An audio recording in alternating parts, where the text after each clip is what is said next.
Quadified. This show will recap the Friday action quads. I am your host, International Arbiter Michael Kummer. Today we have a winner of round one, Jeffrey Kendall. So Jeffrey attends Lindenwood University. He's a proud Lindenwood Lion. He won his first round game against chess local Greg Van Valkenburg. So how was your game against Greg? Well, it was even, and then he cast a queen side. The queen was on the same diagonal as the king. I was able to pin his queen to his king, and it was over after that. It was a lot after that. It was over. Awesome. All right, we're here at the conclusion of round two of the Friday Action Quads. We have the top guy in Quad 3, Richard Pope, a.k.a. Sassy Dad, with his big victory against a player rated 200 points lower rated than him. So Richard, he just got a great position and just storm-rolled the guy. So let's play out the game here. All right, well, we started the game with pawn to queen 4, and he played the Dutch defense. Not recommended, by the way. So I played h3, which is the Korchnoi line. He looked at it for a little bit and thought it looked pretty harmless, so he went ahead and continued playing the normal Dutch line. And then I played g4, which is where I sacrifice a pawn. Okay, but you know this. I know this backwards and forward. I've played it many times. So if you do play the Dutch for whatever reason, dubiously, you should be prepared for this line, as Richard was. Right. So he went ahead and took the pawn, right, took back, and then he stopped and thought a bit, thought, well, there's nothing he can do to me. I mean, all my pieces are on the back row, so he went ahead and took it. And he was expecting me to play something like e4 to attack the knight, but there's actually a better move here, queen to d3, because now the rook and the queen are heading down the h-file. So is the recommended move in this position knight to f6? Not at all. It's g6, actually. Interesting. It's g6, and the recommended, it's takes, queen takes, this over here, and then this is really the position.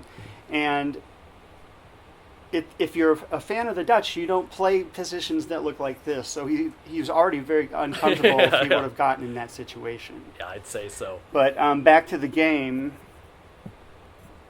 where I had this, and he had his knight here, and I had my rook here. Your rook up there, yep.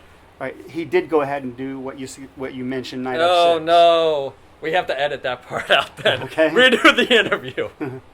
Because now it's the humiliation. Here it comes. Rook takes, and he can't capture either way. If he captures with the rook, it's checkmate. And if he captures with the knight, it's checkmate. So that's just kind of how it went. And he resigned. He's a very nice guy. And after the game, we went over to a far corner, and I showed him how he should have played it. And he promised he'd never fall into that mess again. And a good way to not fall into the mess again, don't play the Dutch. All right. Thanks a lot, Richard. Thank you. All right. We are concluded with the Friday Action Quads. I'm here with Ayden Huang, part of the Froyo gang. And he took down Sassy Dad in the last round. How was your game against Richard? Well, I think I did pretty good. He played the Scandinavian, and it didn't really work. Yeah, that's another unorthodox kind of opening. Okay, Scandinavian. Yeah. All right, so what are your aspirations in chess? Because you've been really knocking on the door here and getting better fast. Well, I basically don't think about the money, because every time I think about the money, I literally lose. Yeah, I've had the same problem. I'm just picturing all that cash and what I'm going to spend it on, like the froyo. Yeah. Then you lose. And then you lose. Yeah, you lose concentration. So let me tell you, so what is the deal with the froyo gang? You got yourself, Rex, Selena, Alex Zhang, and of course Newman Chen, who just won the under 1200 section. So are you guys trained together? You just play together, or what's the deal? We played together. Sometimes actually we train together. Well, most of the times we just train together. I mean, because we don't really see each other that much unless it's like a tournament. I got you. Well, there's only the future so bright for all you guys, and I wish you guys the best of luck, and congrats on winning the $36 tonight. Thanks. Okay.